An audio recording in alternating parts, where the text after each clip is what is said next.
வணக்கம் மக்களே, வணக்கம். சற்று முன் கிடைத்திருக்கக்கூடிய ஒரு முக்கியமான தகவல் ஒன்றை பார்க்க போகிறோம்.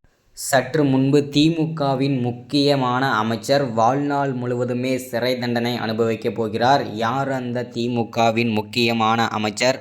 அப்படி என்ன தப்பு செய்துவிட்டார்? இதற்கான முழு காரணம் யார்? ஸோ அதை பற்றின தகவல் தான் இந்த ஒரு காணொலியில் நம்ம தெளிவாகவும் துல்லியமாகவும் பார்க்க போகிறோம் மக்களே. அதற்கு முன்பு நமது சேனலுக்கு நீங்கள் புதிய பார்வையாளராக இருப்பதற்கான வாய்ப்புகள் நிறையவே இருக்கிறது மக்களே. அதனால் முடிஞ்ச அளவுக்கு மறக்காமல் நமது அரசியல் நியூஸ் சேனலுக்கு சப்ஸ்கிரைப் பண்ண மறந்துடாதீங்க. சப்ஸ்கிரைப் பண்ண உடனேயே பக்கத்தில் ஒரு பெல் பட்டன் வரும், அதை கிளிக் பண்ணி ஆளுன்ற ஆப்ஷனில் போட்டு வச்சுக்கோங்க. தொடர்ந்து நம்ம வீடியோ போட்டோம்னா உங்களுக்கு நோட்டிஃபிகேஷன் வந்துடும். அதை பார்த்து தெரிஞ்சுக்கலாம் இன்றைக்கி என்ன அரசியல் நியூஸ், இன்றைக்கி என்ன அரசியல் அப்டேட்டுன்றதை தெளிவாகவும் துல்லியமாகவும் தெரிஞ்சுக்கலாம் மக்களே. அது மட்டும் இல்லாமல் வீடியோ பார்க்குறவங்களுக்கு மறக்காமல் சப்ஸ்கிரைப் பண்ணிவிடுங்க, மறக்காமல் லைக் பண்ணுங்கள், ஷேர் பண்ணுங்கள். ஓகே, வாங்க வீடியோக்குள்ளே போகலாம். சற்று முன்பு கிடைத்திருக்கக்கூடிய ஒரு முக்கியமான பரபரப்பான அதிர்ச்சிகரமான தகவல் தான் இந்த ஒரு காணொலியில் நம்ம பார்க்க போகிறோம் மக்களே. என்ன நடந்திருக்கிறது அப்படின்னு பார்த்தீங்கன்னாக்கா, திமுகவின் முக்கிய அமைச்சராகவும் தமிழகத்திற்கு முக்கியமான அமைச்சர் அப்படின்னு கூட சொல்லலாம்.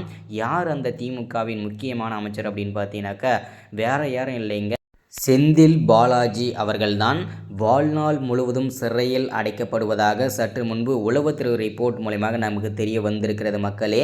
அமலாக்கத்துறையும் இதற்கு எதிர்ப்பு தெரிவிச்சிருக்காங்க அப்படின்ட்டு கூட சொல்லலாம். ஏன் அப்படின்னு பார்த்தீங்கன்னாக்கா, அவர் ஒவ்வொரு முறையும், அதாவது இது வரைக்கும் 14-15 தடவை வந்து பார்த்தீங்கன்னாக்கா அவர் வந்து மனு தாக்கல் பண்ணியிருக்காரு. என்னுடைய உடல்நிலை சரியில்லாத காரணத்தினாலும், எனக்கு வந்து நான் ஒரு அப்பாவி அப்படின்ற காரணத்தினாலும் என்னை விடுதலை செய்ய கோரி அவர் வந்து பார்த்தீங்கன்னா 14 முறை வந்து பார்த்தீங்கன்னா ஜாமீன் வந்து போட்டிருந்தார். அதை எல்லாமே பார்த்தீங்கன்னா தள்ளுபடி பண்ணிட்டாங்க. இதற்கு முழு காரணம் அமலாக்கத்துறை தான்றதில் இந்த இடத்துல நம்ம தெளிவாக உறுதிப்படுத்திக்கலாம். இதுலேருந்து என்ன தெரியுது அப்படின்னா, இனிமேல் செந்தில் பாலாஜியோட அரசியல் வாழ்க்கை இதோடு முடிந்துவிட்டது. திமுகவின் அரசியல் வாழ்க்கையும் முடிந்துவிட்டது.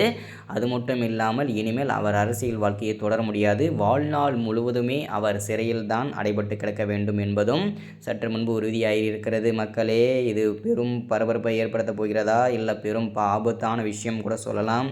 ஏன் அப்படின்னு பார்த்தீங்கன்னாக்கா, அவ்வளவு மோசடிகள் செஞ்சுருக்காரு. அவ்வளோ பண மோசடிகள், வேலை வாங்கி தருவதாக ஏழை எளிய மக்களை ஏமாற்றி பணம் பறித்த குற்றத்திற்காகவும், தவறான முறையில் பண பரிவர்த்தனை செய்த குற்றத்திற்காகவும், வருமானத்திற்கு அதிகமாக சொத்துக்களை சேர்த்த குற்றத்திற்காகவும், அது மட்டும் இல்லாமல் நிறைய சர்ச்சையில் சிக்கி கைதானவர் தான் செந்தில் பாலாஜி தலைவர்.